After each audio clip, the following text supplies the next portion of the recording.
Hello, xin chào các bạn đã quay trở lại với kênh YouTube Review 5 phút. Ở cuối tập 120, sau khi Diệp Phàm đột phá tầng thứ 2, anh ấy đã liền tẩn cho đám người của Âm Dương Giáo một trận.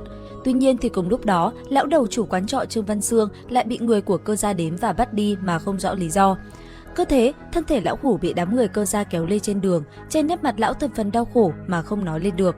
Không lâu sau, ở tại thành Yến Đô, lúc này đã vô cùng sôi động. Ở giữa trung tâm nơi đài cao, chỉ thấy mụ già Cơ Huệ đã ngồi chiếm trệ, vẻ mặt cực kỳ đáng ghét. Không chậm trễ nói vài lời, ngay lập tức, mụ ta đã sai người trói Trương Văn Xương lên đài cao. Cứ thế, một lão đầu bị dẫn lên rồi trói hai tay lại.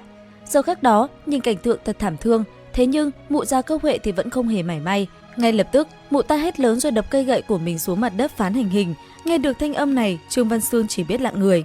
Cùng lúc đó, một tên Cơ Gia cũng vung tay lên định hành quyết lão Trương Văn Xương. Tuy nhiên, cũng đúng vào lúc đó, từ phía xa, một đạo ánh sáng vụt qua, tên Cơ Gia đang ra tay hành quyết lập tức bỏ mạng. Đồng thời từ phía xa, Diệp Phàm lạnh lùng từng bước đi tới, trên mặt anh ấy bây giờ đã tràn ngập sát khí. Thấy thế, mụ già Cơ Huệ lập tức đứng dậy, chỉ thẳng tay quát: "Người đâu, lấy mạng hắn cho ta!" Lời mụ vừa dứt, một đám người lập tức lao về phía Diệp Phàm. Đối diện với bọn chúng, Diệp Phàm vẫn lạnh lùng, lăng không bước đi từng bước. Chỉ thấy ngay khi đám người Cơ Gia tới gần, huyết nhục của từng tên bị lôi điện trên người Diệp Phàm phóng ra, lập tức bỏ mạng. Cứ như vậy, Diệp Phàm liền lăng không phóng về phía Cơ Văn Xương. Đến đây, anh ấy túm lấy một tên Cơ Gia rồi nắm chặt. Chỉ thấy rắc một tiếng, thân thể tên kia tan vỡ, huyết nhục tung bay tứ tán làm đám người Cơ Gia sợ hãi, mặt liền biến sắc. Làm xong, Diệp Phàm liền phá tan xiềng xích trên người Trương Văn Xương. Thấy bạn mình như vậy, lão hủ kia chỉ có thể thều thào nói: "Diệp Phàm chạy đi!" Phía xa, chứng kiến Diệp Phàm như vậy xuất hiện mà còn rất mạnh mẽ, mụ già Cơ Huệ đáp: "Diệp Phàm, hôm nay ngươi đừng hòng chạy thoát." Nghe thế, Diệp Phàm cười nhẹ: "Chạy ư? Chưa lấy mạng bà sao ta đi được?"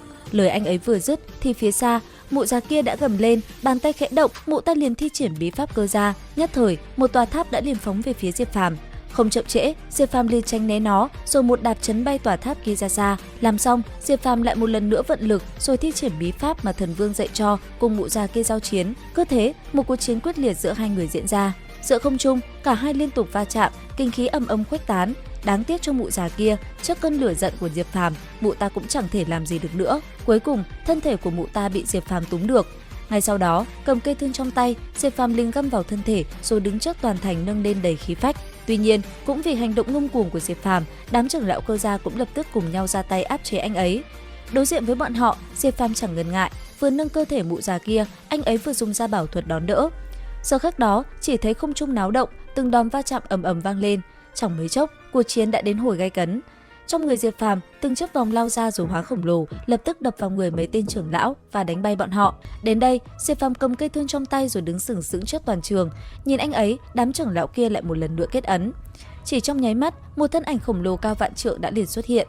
Ngay sau đó, thân ảnh chiến binh kia liền hướng về phía Diệp Phàm công kích. Đáp lại, nam chính của chúng ta cũng lập tức né tránh.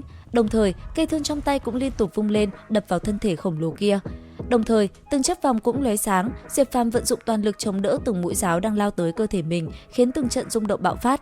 Tuy nhiên, trước thế công áp đảo của đối phương, Diệp Phàm cũng lập tức phải thi triển ra dị tượng Tiên Vương Lâm Cửu Thiên để chiến đấu. Cứ thế, một màn giao tranh kinh người giữa hai thân ảnh khổng lồ diễn ra, vô cùng quyết liệt và đầy mạnh mẽ. Trong mấy chốc, nơi đây kinh khí đã ầm ầm vang ra, ánh sáng chói mắt không ngừng lóe lên, khiến nơi đây trở thành một đống đổ nát. Cuối cùng, đứng giữa trung tâm Diệp Phàm kết ấn, nhất thời một luồng khí lãng cũng trào dâng. Theo bàn tay Diệp Phàm khẽ động, trên trời cao, một cây kiếm khổng lồ xuất hiện rồi liền bổ xuống, chỉ thấy bình một tiếng, khói lửa tung bay đầy trời, thân ảnh khổng lồ màu xanh cũng từ từ biến mất. Đến đây, đánh bại toàn bộ người của Cơ Gia xong, Diệp Phàm mới lạnh lùng phóng người về phía mụ già Cơ Huệ đang nằm thoi thóp. Thấy Diệp Phàm vừa tới, mụ già kia đã liền bò đến chỗ anh ấy và nắm lấy chân Diệp Phàm cầu xin anh ấy tha mạng cho mình. Đáng tiếc, kẻ ác như mụ ta thì không tha được. Gầm lên một tiếng, Diệp Phàm đá văng mụ ta ra xa, đồng thời trong tay cây thương vàng rực liền phóng đến. Nháy mắt, thân thể mụ già kia đã bị mũi thương găm vào, cả người như một khẩu pháo lao đi rồi găm vào trên tường thành. Đến đây, mọi thứ cũng kết thúc, Diệp Phàm lạnh lùng liền thu cây thương kia vào trong tay, trên mặt hiện lên một sự lạnh lẽo đầy sát khí. Đến đây thì hết tập 121 Giả Thiên. Theo dõi kênh YouTube Review 5 phút để biết thêm chi tiết trong tập tiếp theo các bạn nhé. Xin chào và hẹn gặp lại.